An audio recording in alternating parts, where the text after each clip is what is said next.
नमस्कार दोस्तों, कैसे हैं आप। उम्मीद है बेहतर होंगे और अपनी स्टडी को कंटिन्यू कर रहे होंगे। दोस्तों, आज की इस वीडियो में हम समाजशास्त्र का चैप्टर नंबर 3 डिस्कस करने वाले हैं। और इस तीसरे चैप्टर में हम कौन कौन से टॉपिक्स को कवर करेंगे, तो देखिए, सबसे पहले है सामाजिक असमानता, फिर अपवर्जन क्या होता है, उसके प्रतिरूप क्या होंगे, फिर है जाति पूर्वाग्रह, और फिर है अनुसूचित जातियाँ। हालांकि इसके बाद भी टॉपिक्स हैं, लेकिन आज की इस वीडियो में हम इन्हीं 4 टॉपिक्स को पढ़ेंगे और इसके बाद वाले टॉपिक्स हम अगली नेक्स्ट वीडियो में कवर करेंगे। तो देखिए, सबसे पहले है सामाजिक असमानता। सामाजिक असमानता क्या होगी, और ये जो सबसे पहले ये दिए हुए हैं पॉइंट, ये सारे के सारे यानी कि इकाइयों के नाम हैं। जो टॉपिक दिए हुए हैं ये इकाइयों के नाम हैं चैप्टर नंबर 3 के अंदर की। सबसे पहले हम इनको पढ़ेंगे, फिर ये आएगा, उसके बाद ये टॉपिक आएगा, ये इकाई आएगी। तो ये इकाइयों या टॉपिक्स के नाम हैं। तो इसमें सबसे पहले जो आएगा वो सामाजिक असमानता ही आएगी। तो देखिए, सामाजिक असमानता क्या होती है। तो देखिए, यह एक सापेक्ष अवधारणा है। सामाजिक यानी कि समाज में रहने वाले लोग, और असमानता यानी कि उनकी जो इकाइयां हैं, उनके जो वर्ग हैं, यानी उनकी जो विशेषताएं हैं उनमें डिफरेंस है। समाज में रहकर के लोगों की विशेषताओं में डिफरेंस होना, उनमें अंतर होना सामाजिक असमानता को प्रदर्शित करता है। फिर देखिए, यह एक सापेक्ष अवधारणा है। सामाजिक असमानता को समानता एवं बराबरी के आधार पर समझा जा सकता है। सामाजिक परिप्रेक्ष्य से हम जब दो या दो से अधिक इकाइयों की तुलना करते हैं, यानी समाज में रह करके जब हम दो वर्गों की तुलना करते हैं, तो हम क्या देखते हैं कि दोनों की जो विशेषताएं हैं वो क्या है, अलग अलग है। इसी को हम क्या बोलते हैं, सामाजिक भिन्नता बोलते हैं। और ये जो भिन्नता होती है सामाजिक विशेषता पर आधारित होती है, और ऐसी जो विशेषता है वो दो या दो से अधिक इकाइयों की तुलना करने पर हमें पता लगती है। और इसी को हम क्या बोलेंगे, सामाजिक असमानता कहेंगे। और जैसे हम दो व्यक्तियों को देख करके, जब हम दो व्यक्तियों को देखते हैं तो उनका जो व्यवहार होता है उनमें डिफरेंस होता है। ऐसा तो नहीं है कि हर एक व्यक्ति का जो व्यवहार है, यानी दो व्यक्ति हैं दोनों का व्यवहार एक जैसा होगा, ऐसा तो नहीं है। हर व्यक्ति का व्यवहार अलग अलग होता है। तो यही उनमें डिफरेंस है। उनकी वेशभूषा अलग होगी, यानी पहनावा अलग होगा, चरित्र अलग होगा, रहन सहन अलग होगा, हर चीज़ उनमें डिफरेंस पाया जाता है। समाज में रह करके हर व्यक्ति की विशेषताएं अलग अलग होती है। तो इसी को हम सामाजिक असमानता कहेंगे। और देख करके उनके व्यवहार में सामाजिक असमानता को समझना चाहें तो हमें उनकी सामाजिक पृष्ठभूमि के बारे में जानकारी लेनी होगी, यानी वो व्यक्ति किस प्रकार का है, उसकी क्या विशेषताएं हैं। और यदि उनमें से एक पुरुष है और दूसरी महिला स्त्री है, तो समाजशास्त्रीय दृष्टि से ये लिंग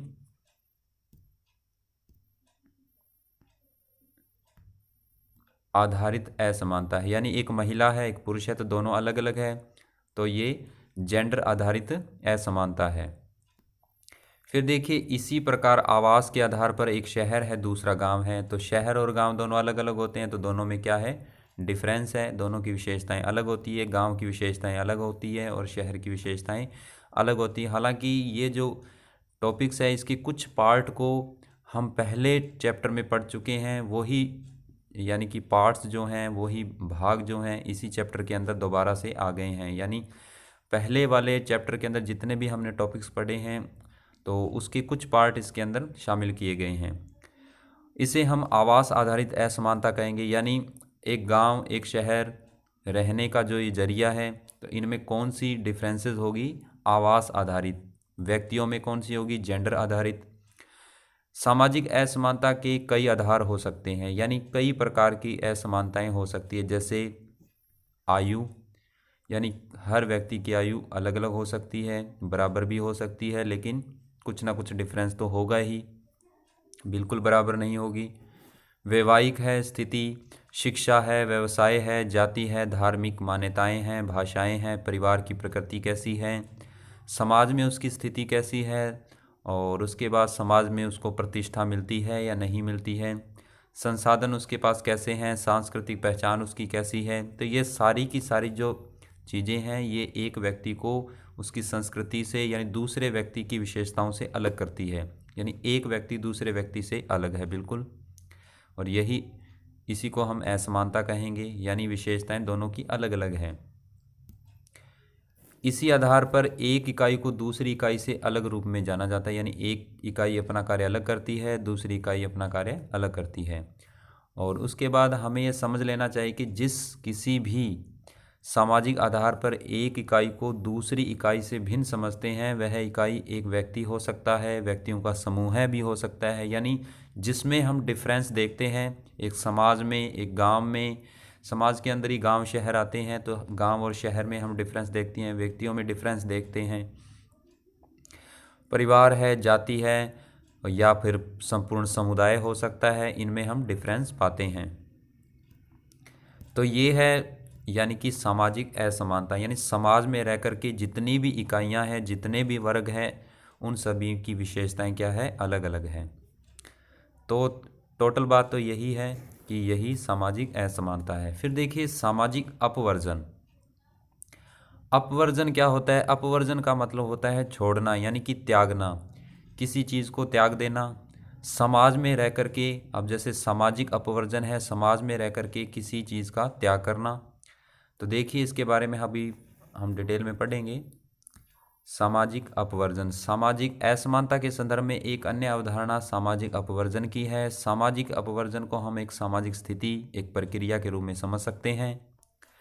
यानी यह भी एक प्रक्रिया के रूप में है, समाज में रह कर के एक ऐसी प्रक्रिया जो कि दूसरों से अलग है और अपने आप को भी दूसरों से अलग रखती है। कैसे, वो अभी हम देखेंगे। जब सामाजिक अपवर्जन को एक सामाजिक स्थिति या दशा कहते हैं, इसका तात्पर्य है कि कोई समूह है समाज की मुख्य धारा से अलग है। यानी एक ऐसा वर्ग जो समाज में तो रहता है लेकिन समाज की जो रीति रिवाज हैं उनसे बिल्कुल अलग है। यानी उन्होंने, उस समाज के उस वर्ग ने अपने आप को उनसे अलग कर लिया है। यानी धार्मिक समूह है को मान लीजिए या फिर रीति रिवाजों को मान लीजिए, यानी कि वो जो समूह है, वो वर्ग है, वो बिल्कुल उनसे अलग है। यानी उसने उन चीज़ों को त्याग दिया है, आप ऐसे कह सकते हैं। तो यानी समाज में रह कर के किसी वर्ग ने अपने आप को इन चीज़ों से दूर कर लिया है, वो ही सामाजिक अपवर्जन कहलाता है। यह समाज की मुख्य धारा का भाग नहीं है। यानी जब वो अपने आप को अलग कर लेता है तो वो समाज की मुख्य धारा का भाग नहीं होता। फिर देखिए, लेकिन जब हम सामाजिक अपवर्जन को एक प्रक्रिया कहते हैं, यानी जब हम उसको एक दशा के रूप में देखते हैं, तब तो हम ये पाते हैं कि जो वर्ग है वो समाज की मुख्य धारा से अलग है। लेकिन जब इसको हम एक प्रक्रिया के रूप में देखते हैं, तब क्या होता है, किसी समूह को समाज की मुख्य धारा से अलग करके सीमांत स्थिति में पहुंचाया गया है। यानी उसको एक जगह से दूसरी जगह पर शिफ्ट कर दिया गया है। यानी एक वर्ग था जो समाज में रहता था, उसने अपने आप को अलग कर लिया और अपने आप को अलग करके यानी कि वहीं पर किसी दूसरे स्थान पे वो चला गया, लेकिन है तो वो समाज का ही। तो उसने यानी कि अपने आप को उस धारा से अलग कर लिया। तब हम अपवर्जन को एक प्रक्रिया के रूप में देखते हैं। हालांकि ये थोड़ा सा टफ आपको लग रहा होगा, लेकिन बिल्कुल ईजी है। आप ऐसे समझ सकते हैं भी अपवर्जन का मतलब होता है त्याग, यानी किसी वर्ग का समाज में रह कर के अपने आप को अलग करना, समाज से अलग कर लेना। फिर देखिए दूसरे शब्दों में, एक समूह है जब तक समाज की मुख्य धारा में था तब तक अपवर्जन की श्रेणी में नहीं था, लेकिन जैसे ही मुख्य धारा से अलग हुआ अपवर्जन की श्रेणी में आ गया। यानी मुख्य धारा से अलग होते ही वो खुद का त्याग कर लिया, उसने उन रीति रिवाजों को, समाज की जितनी भी प्रथाएं थी उनसे अपने आप को अलग कर लिया। उदाहरण के लिए भारतीय समाज में जाति व्यवस्था पर आधारित उच्चता और निम्नता का क्रम जो है, यानी उच्च लोग हैं, निम्न प्रकार के भी लोग हैं। इस प्रक्रिया में पूर्व कोई भी समूह है अपवर्जित श्रेणी में नहीं था। यानी सब पहले कोई भी ऐसा समूह नहीं था जिसने अपने आप को अलग कर लिया हो समाज के उस ग्रुप से, उस समूह से, उस वर्ग से। लेकिन जाति व्यवस्था के कारण अनुसूचित जाति और अन्य पिछड़ा वर्ग अपवर्जन की श्रेणी में आ गए। देखिए, यानी कि पहले ये एक थे लेकिन बाद में अलग अलग हो गए।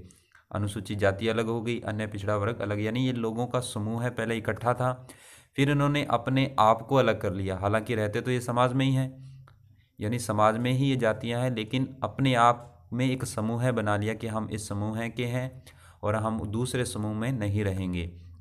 यानी दूसरे समूह से इन्होंने अपने आप को अलग कर लिया। इसी को हम अपवर्जन कहेंगे।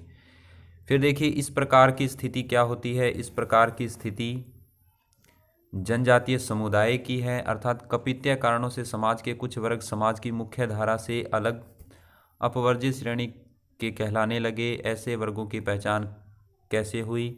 अनुसूचित जाति है, जनजाति है, पिछड़ा वर्ग है के रूप में। यानी पहले लोग की कोई जाति वगैरह नहीं थी, पहले बिल्कुल ऐसे ही रहते थे, लेकिन समाज में रहते थे, लेकिन बाद में इन्होंने अपने आप को दूसरों से अलग कर लिया। यानी समाज में रह करके अपने समूह को अलग करना सामाजिक अपवर्जन कहलाता है। तो ये है सामाजिक अपवर्जन, इसमें आप ज़्यादा सोच विचार न करें। फिर देखिए जाति पूर्वाग्रह है। जाति पूर्वाग्रह क्या होता है? देखिए पूर्वाग्रह का मतलब ये होता है कि पूर्व में यानी पहले की कोई आपके तथ्य या निर्णय जिसकी जांच नहीं की गई हो, यानी ऐसे मत, ऐसे तथ्य जिनकी जांच नहीं की गई हो और वो पहले के तथ्य होने चाहिए। और जाति पूर्वाग्रह आप यूं कह सकते हैं कि जाति आधारित भेदभाव। यहाँ पर पूर्वाग्रह का मतलब ये है भेदभाव, यानी लोगों में जाति आधारित भेदभाव है, आप इसको इस प्रकार से कह सकते हैं। तो देखिए भारत में जाति व्यवस्था ने अपने अनूठेपन और अद्वितीयपन के कारण देशी और विदेशी सभी तरह के समाजशास्त्रियों का ध्यान अपनी ओर आकर्षित किया है। आप जानते हैं कि जाति व्यवस्था बहुत समय से चली आ रही है और सभी का ध्यान अपनी ओर इन्होंने आकर्षित किया है। जाति शब्द की जो उत्पत्ति है, अब ये देखिए थोड़ा सा यहाँ पर यानी कि कटा हुआ है, तो इसको छोड़ देते हैं, हम यहाँ से पढ़ेंगे। जाति शब्द अंग्रेजी भाषा के कास्ट शब्द का हिंदी रूपांतरण है, यानी जाति को इंग्लिश में कास्ट कहते हैं। और कास्ट शब्द की जो उत्पत्ति है पुर्तगाली शब्द कास्टा से हुई है, जिसका क्या अर्थ होता है? तो देखिए जिसका अर्थ है प्रजाति, नस्ल और या जन्म है। यानी जिसका अर्थ क्या है? जिसका अर्थ है प्रजाति, नस्ल और जन्म, यानी जाति का ये अर्थ है। एक तरफ हम ये घोषणा करते कि जाति जो है भारतीय सामाजिक संरचना की विशेष संस्था है, यानी भारतीय समाज है उसकी जो संरचना है, जो उसकी बनावट है, उसकी जो रूपरेखा है, उसके अंदर ही ये एक इसका भाग है, हिस्सा है, तथा ये विशुद्ध भारतीय है, यानी इसको एक दर्जा दिया गया जो वर्ण से कालांतर में उत्पन्न हुई है, यानी वर्णों से इसका जन्म हुआ है। वर्ण आप जानते हैं कि 4 वर्ण थे, जैसे पहला था ब्राह्मण, क्षत्रिय, शूद्र, वैश्य, ये 4 वर्ण थे, इनसे इनकी उत्पत्तियां मानी जाती है।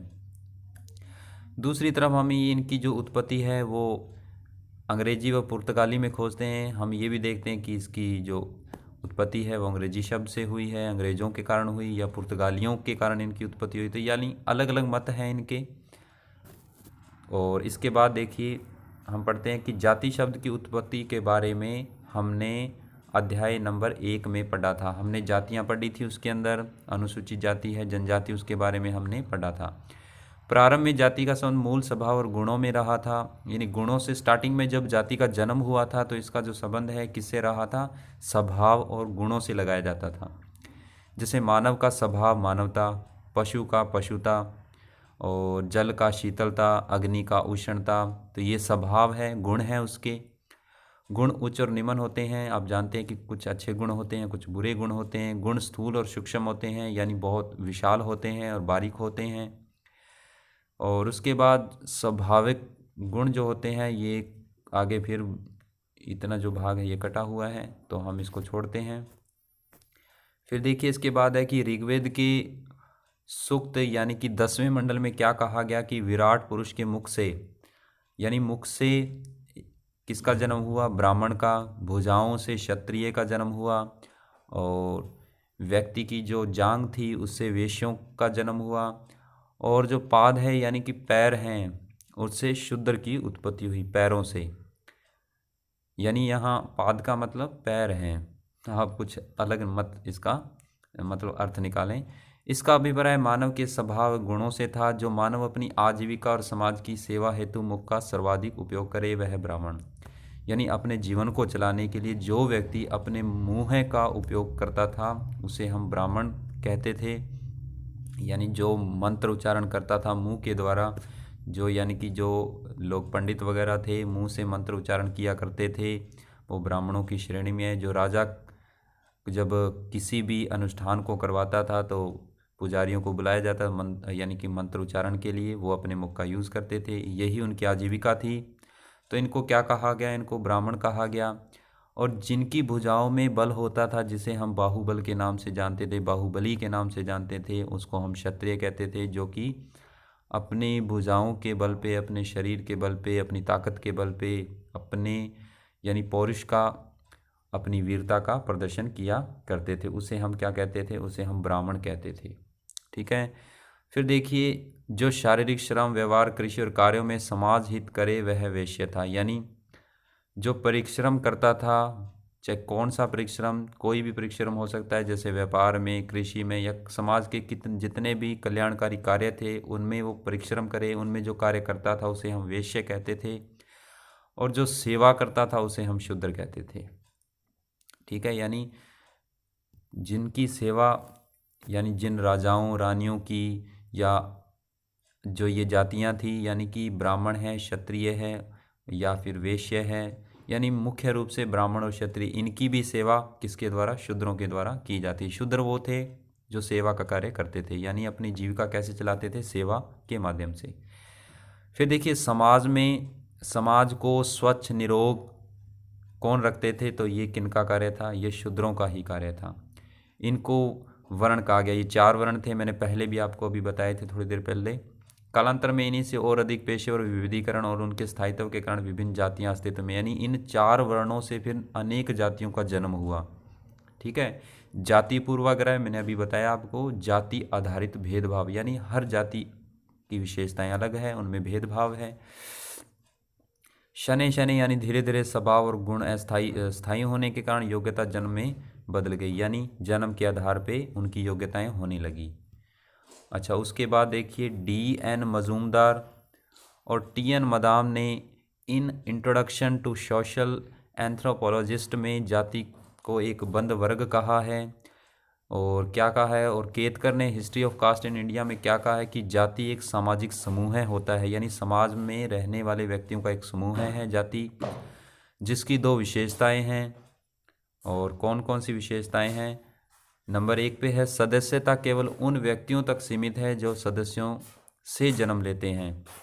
यानी कि पहली विशेषताएं क्या बताई? कि सदस्यता केवल उन व्यक्तियों तक ही सीमित है जो सदस्यों से जन्म लेते हैं, यानी सदस्यों से सदस्यों का जन्म लेना, ये इसकी पहली विशेषता है। और इस प्रकार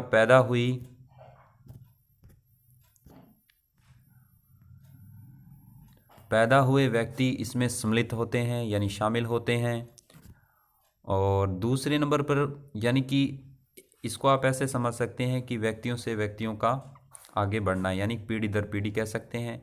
दूसरा, सदस्य एक कठोर सामाजिक नियम द्वारा समूह के बाहर विवाह करने से रोक दिए जाते हैं। इस प्रकार जाति में अंतर विवाह का नियम लागू हो जाता है। साथ ही जाति के साथ व्यवसाय पेशे भी जुड़े होते हैं। एक तो एक ही पीढ़ी में, एक दूसरी पीढ़ी, यानी कि विवाह के माध्यम से, तो यानी कि 2 विशेषताएं हो गई। एक विवाह के माध्यम से, यानी किसी दूसरी कास्ट में अंतर जातीय विवाह, एक तो उस यानी कि वर्ग से लोगों का बढ़ना, और एक अपनी ही यानी कि पीढ़ी में लोगों का बढ़ना। तो ये दोनों अलग अलग विशेषताएं हैं, और इन विशेषताओं के कारण आगे बहुत सारी जातियों का जन्म होने लगा। ठीक है। फिर देखिए, आगे है कि प्रत्येक जाति के सदस्य जो थे दूसरी जातियों के बारे में कुछ पूर्वाग्रह और धारणाएं रखते थे, यानी कुछ अनुमान लगाते थे। बिना जांच किए अनुमान लगाना ही पूर्वाग्रह होता है। यद्यपि इनका कोई सत्यापन नहीं होता था, ये पूर्वाग्रह आगे चल करके जातिवाद में बदल गई, यानी कि ये जो निर्णय होते थे आगे जा कर के कठोर होने लगे, जातियों में बदल गए कि इस जाति की ये विशेषता है। यानी पहले सिर्फ नियम और कानून ही बनाए गए, यानी कि सिर्फ अनुमान ही लगाया गया, और कई बार ऐसा होता है कि वो अनुमान पक्का हो जाता है, और धीरे धीरे ऐसा ही हुआ, वो अनुमान पक्के होने लगे और वो उसने एक जातिवाद का रूप धारण कर लिया। जातिवाद यानी कि जातियों में शामिल होने लगे। फिर देखिए, आगे लिखा है कि नर्मदेश्वर प्रसाद ने अपनी पुस्तक the myth of the caste system में अनेक ऐसी कहावतें बताई है जो कि विभिन्न जातियों के संदर्भ में पूर्वाग्रह स्पष्ट दृष्टिगत होते हैं, यानी कि उसमें कुछ धारणाएं जो होती है वो बताई गई हैं जो कि पूर्वाग्रह की ओर हमें इंगित करती है। पूर्वाग्रह अभी मैंने बताया आपको, यानी कि पहले की कुछ ऐसी बातें, ऐसी धारणाएं जिनकी जांच पड़ताल पूरी तरह से नहीं की गई हो। प्रसाद के अनुसार अनेक जातियों के साथ विभिन्न स्तर रूप जनसाधारण के मानस में उपस्थित हैं। ये स्थिर रूप लोगों की दूसरी जातियों के बारे में परिकल्पना पूर्वाग्रहों के आधार पर निर्मित होते हैं। यानी टोटल बात ये है कि जो लोगों की पहले धारणाएं थी वो धारणाएं बाद में जा कर के कठोर होती गई और वो जातियों में बदलती, यानी जातियां जब बनी तो लोगों ने अपनी उन यानी वो धारणाएं जो थी उनको उन जातियों में शामिल कर लिया।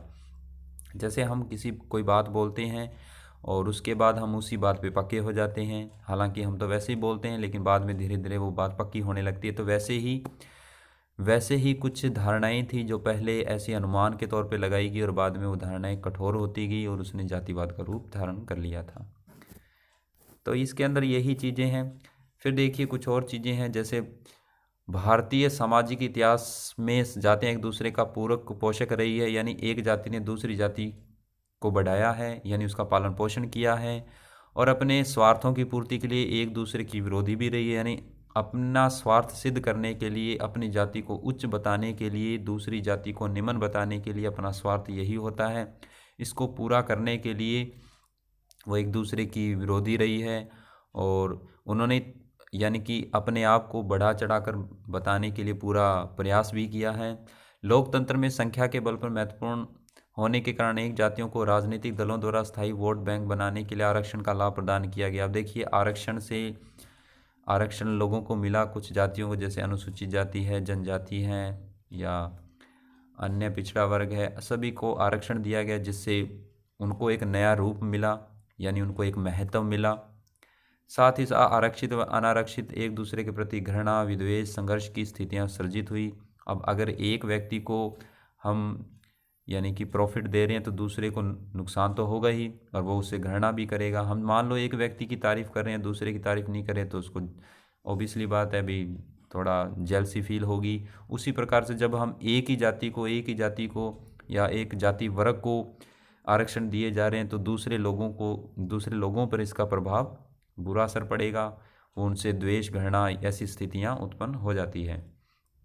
तो ये है यानी जाति पूर्वाग्रह। उसके बाद अनुसूचित जातियां, हालांकि हमने इसको चैप्टर नंबर 1 में पढ़ा था। अनुसूचित जातियां हो, जनजातियां हो, अन्य पिछड़ा वर्ग हो और या फिर बंधुआ मजदूर हो, भूमिहीन कृषक हो, इनको कमज़ोर वर्ग के अंतर्गत रखा गया। कमज़ोर वर्ग का मतलब है कि जो उच्च स्तर के लोग हैं उनकी बजाय ये निम्न स्तर के लोग, यानी कि बिल्कुल गरीब लोग इनको कहा गया।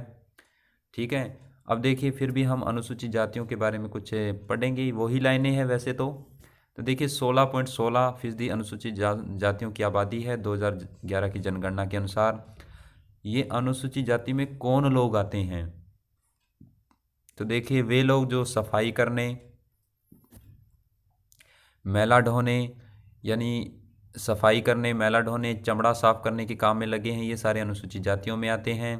अनुसूचित जाति के लगभग आधे लोग क्या करते हैं? मजदूरी करते हैं। चमड़े का काम है, जुलाहे का, मछुआरे का, डोडे चुनने का, रस्सी टोकरी बनाने का, धोबी का, शिल्पी का, सफाई का, जूता, यानी कि ये कमज़ोर वर्ग है। ये ऐसे तो है नहीं कोई बिजनेस करेगा, बिजनेस कौन करेंगे? उच्च वर्ग के लोग करते हैं। तो यानी जो ये कार्य हैं, हालांकि मेन कार्य यही लोग करते हैं, फल सब्जी बेचने, बढ़ई का, लोहार का, ढोल बजाने का, शराब बनाने का, ये सारे के सारे कार्य इन्हीं के द्वारा किए जाते हैं, यानी ये कमज़ोर वर्ग है। फिर देखिए इसके बाद अनुमानित कुल बंधुआ मजदूर में से 2/3 जो बंधुआ मजदूर हैं वो कौन हैं? अनुसूचित जाति के हैं। बंधुआ मजदूर यानी कि जो सुबह दिहाड़ी करने वाले लोग हैं, मजदूर हैं, वो ये अधिकतर गरीबी रेखा के नीचे जीवन जीते हैं। यानी अगर कमाएंगे तो खाएंगे, यानी कि अगर सुबह कमाने जाएंगे तो शाम को खाना मिलेगा, ये वो लोग हैं। तो ये बिल्कुल गरीबी रेखा के अंतर्गत आते हैं। फिर है आर्थिक व सामाजिक शोषण के शिकार। आप जानते हैं समाज में रह कर के हर प्रकार का शोषण होता है इनके लिए, यानी कि इन पर किया जाता है शोषण। यानी ये वो सुख सुविधा नहीं ले सकते जो कि एक आम आदमी या एक उच्च वर्ग के लोगों को मिलती है। ये अपना सारा जीवन संघर्ष में ही निकाल देते हैं। फिर देखिए अनुसूचित जातियों के साथ असमानता का व्यवहार परंपरागत तौर पर किया जाता है। वे समाज की मुख्य धारा से कटी हुई रहती हैं। मतलब क्या है कि ये जातियाँ, आप जानते हैं कि कमज़ोर वर्ग तो अलग ही रहेगा, एक उच्च वर्ग होगा, उच्च वर्ग के लोग उनको नापसंद करेंगे, यानी कि जो कमज़ोर वर्ग के लोग हैं उनको किन के द्वारा नापसंद किया जाएगा? उच्च वर्ग के लोगों के द्वारा। इसलिए जो भी कमज़ोर वर्ग होते हैं वो अलग ही रहते हैं, समाज की मुख्य धारा से अलग सी रहती हैं, क्योंकि आप जानते हैं कि वैसे भी कमज़ोर वर्ग हैं। भेदभावपूर्ण स्थितियों के कारण जीवन में आगे बढ़ने, अपने व्यक्तित्व का विकास करने के इनको उचित जो अवसर हैं वो नहीं मिल पाते। असमानता और अपवर्जन का कारण जातियों पर लादी गई निर्योग्यताएं हैं। निर्योग्यताओं का मतलब डिसएबिलिटीज़ हैं, यानी कमियां हैं। फिर देखिए इसके अंदर ये कमियां क्या क्या हो सकती है। तो देखिए सबसे पहला जो है धार्मिक जातियों यानी कि अनुसूचित जातियों की धार्मिक निर्योग्यताएं। निर्योग्य एक योग्यता होती है, एक निर्योग्यता होती है। योग्यता तो आप जानते हैं कि उसकी एबिलिटी क्या है, गुण क्या है उसके, और निर्योग्यताएं उसके अवगुण यानी उसकी कमियां। तो देखिए इनकी क्या निर्योग्यताएं हैं। सबसे पहले कि अनुसूचित जातियों को क्या माना जाता है? अपवित्र माना जाता है। मंदिर, नदी, घाटों, पवित्र स्थानों पर इनको नहीं भेजा जाता, क्योंकि इनको क्या माना जाता है? अपवित्र माना जाता है। तो यही, हालांकि इनकी ये निर्योग्यताओं का मतलब ये यहाँ पर ये नहीं है कि ये वास्तव में इनकी कमियां हैं, लेकिन उच्च वर्ग के लोग ऐसा मानते हैं, वास्तव में ऐसा नहीं है। फिर देखिए पूजा आराधना के अधिकार से वंचित किया जाता है। ब्राह्मणों ने इनको सेवा प्रदान करने से भी वंचित रखा। तीसरा है कि हिंदू धर्म के 16 संस्कारों को पूरा करने के अधिकार से भी इनको वंचित रखा गया। तो यानी कि ये इनकी वास्तव में कमियां नहीं हैं, ये लोगों का मानना है कि इनमें कमियां हैं, लेकिन वास्तव में कमियां नहीं हैं, क्योंकि उच्च वर्ग के लोग अपने आप को बहुत बड़ा मानते थे। फिर देखिए सामाजिक निर्योग्यताएं, उच्च जाति के साथ संपर्क रखने, खान पान आदि पर प्रतिबंध, क्योंकि उच्च वर्ग के लोग इनको अपने साथ नहीं रखना चाहते। जैसे कुएं से पानी भरने, साथ रहने, अच्छे वस्त्र, स्वर्ण भूषण पहनने पर रोक। मेन जो बात है कि शिक्षा से इनको क्या रखा गया? अलग रखा गया है। ऊंच नीच का इनके साथ भेदभाव किया जाता है। तो ये यानी इनकी निर्योग्यताओं को दर्शाया गया है। वास्तव में इनकी निर्योग्यताएं नहीं है लोग, लेकिन उच्च वर्ग मानता है ये। फिर है आर्थिक, गांव में भूमिहीन जो श्रमिक है उनके कार्य के रूप में इनको यानी लगाया गया। मलमूत्र उठाने ये कार्य दिया गया, सफाई करने, मरे हुए पशुओं को उठाने, यानी इनकी स्थिति को बिल्कुल दयनीय बना दिया गया, इनकी हालत बिल्कुल ही खराब कर दी गई।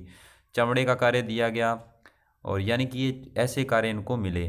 क्या एक उच्च वर्ग के लोग ये कार्य करेंगे? नहीं, कभी नहीं करेंगे। ये कार्य सिर्फ निम्न वर्ग के लोगों के द्वारा ही किया जाता है। आज के समय में भी ऐसा ही है। इन्हें श्रम के बदले न्यून पारितोष और प्रतिफल, यानी कि इतनी मेहनत करने के बाद भी इनको जो धन दिया जाता है वो बहुत ही न के बराबर होता था, जिसका निर्धारण वे समय नहीं कर पाते थे। यानी कि कितने पैसे इनको चाहिए ये खुद नहीं कर पाते थे, ये भी वही लोग तय करेंगे कि काम आपको इतना करना पड़ेगा और इतना ही धन मिलेगा। फिर उसके बाद है राजनीतिक निर्योग्यताएं। राजनीति के अंदर भी देखिए परंपरागत भारतीय समाज में इन्हें सभी प्रकार के अधिकारों से वंचित रखा गया। अपराध के लिए कठोर दंड की व्यवस्था की गई। ये सारी की सारी निर्योग्यताएं जो हैं वो इनकी बताई गई। वर्तमान में जो भी समस्याएं, निर्योग्यताएं हैं, असमानताएं हैं, ये आर्थिक हैं, धार्मिक है, राजनीतिक है, सामाजिक हैं, प्राय समाप्त हो गई है। हालांकि पूरी तरह नहीं है, लेकिन धीरे धीरे समाप्त हो गई है, क्योंकि अब आज के समय में हर वर्ग को समान अधिकार, कानून बनाया गया कि हर व्यक्ति को, हर वर्ग को उतना ही अधिकार है जितना कि दूसरे वर्गों को है, यानी कि सभी के लिए समान अधिकार की व्यवस्था है। ये पहले की बातें हैं, लेकिन कुछ वर्गों में अभी भी ये सारी चीज़ें हैं।